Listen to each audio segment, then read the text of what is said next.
Hi everybody, I'm Nick from TriRig.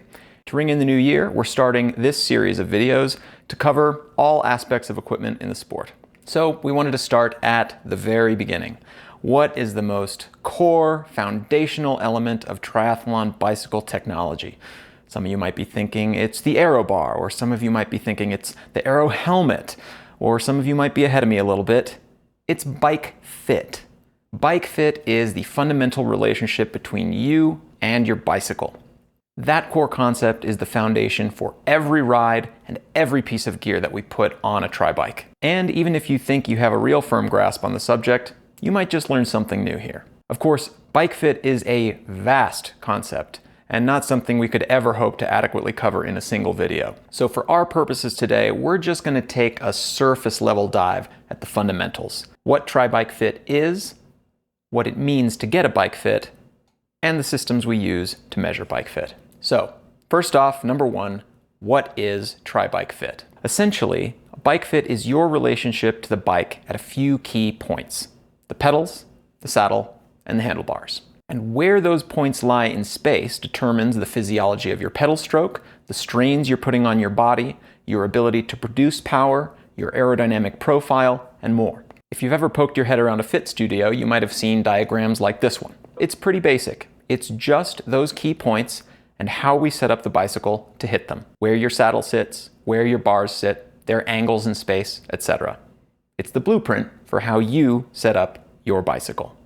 So, number two, what does it mean to get a bike fit? This is the one where I might break from traditional norms just a little bit, or maybe say something that you don't agree with. Over the past 20 years, our sport has developed really fantastic tools and protocols to help athletes learn how to set up their bikes for best results. In our sport, everything is a balance of three things: your comfort, your ability to produce power, and your aerodynamic profile.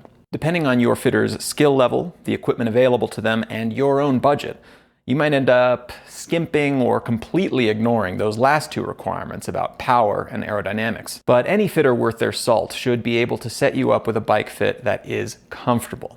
And by that, I mean both in the traditional sense of not having a little nagging thing here or there, just being comfortable, and also in a more medical sense, meaning that in the long term, you're not going to get injuries from this fit. So everyone should be able to do that, and just being comfortable should help you produce power to some extent. But the aerodynamic piece often requires additional tools, expertise, or budget. Now, fitters these days have access to an amazing array of tools, whether they're motorized fit bicycles, 3D scanners to determine the actual pedal stroke that you're doing in real time, scanners to help determine exactly where your bicycle is once it's been set up, and of course aerodynamic tools to help determine whether changes to hand position or equipment swaps like a new helmet can yield savings in aerodynamic drag.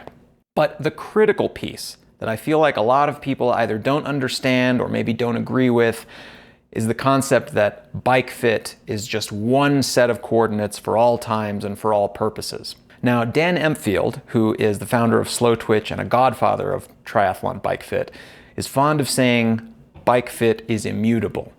And there's a sense in which I think that's true. When you know your current best fit, you should only be riding a bike that can be set up to hit that fit. No new technology, no amazing sail, no fantastic pro rig that you saw on TV or on the web should cause you to ride a bike that can't hit your current fit. So in that sense, I might prefer the phrase bike fit is primary. Immutable, by definition, means unchangeable. And that's simply not ideal for any athlete, whether you're a first-timer in our sport or a multiple-time world champion.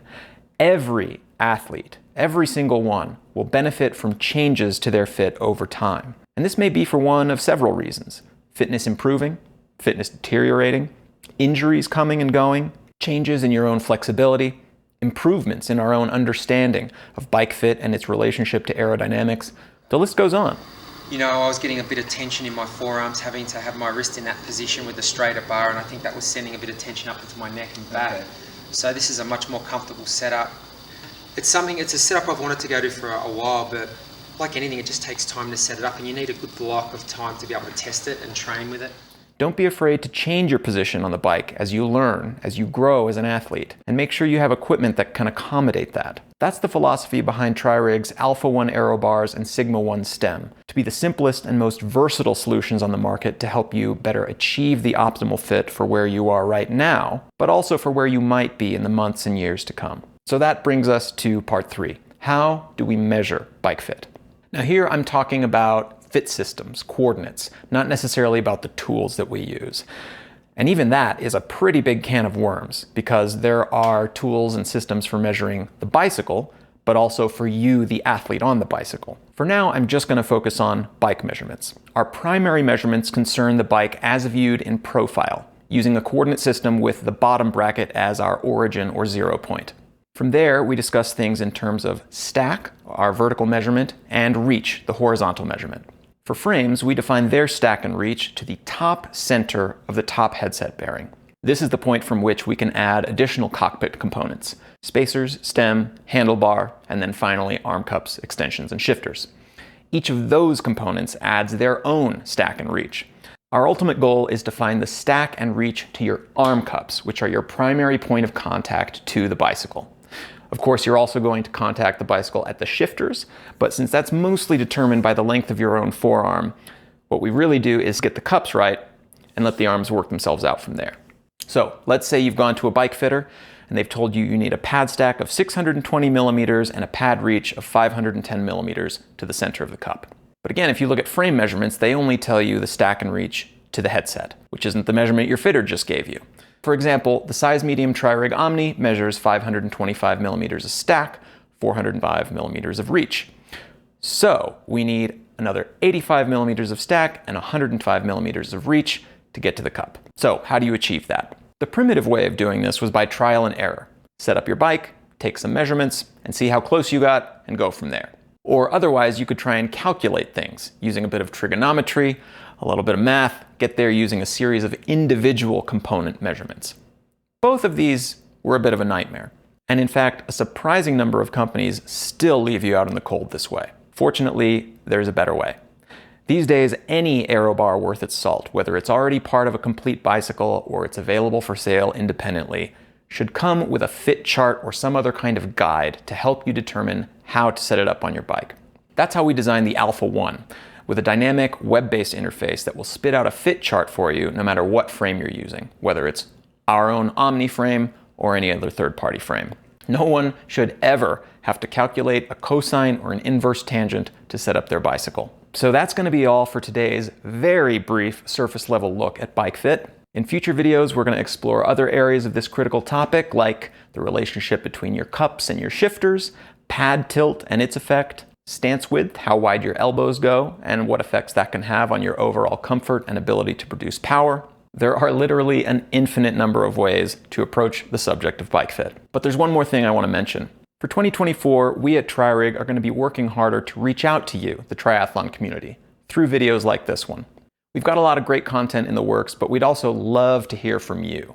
What is it that you'd like to know more about from an equipment perspective? What is it that we could help you learn? So please leave a comment down below letting us know your thoughts, what kind of things you'd be interested in.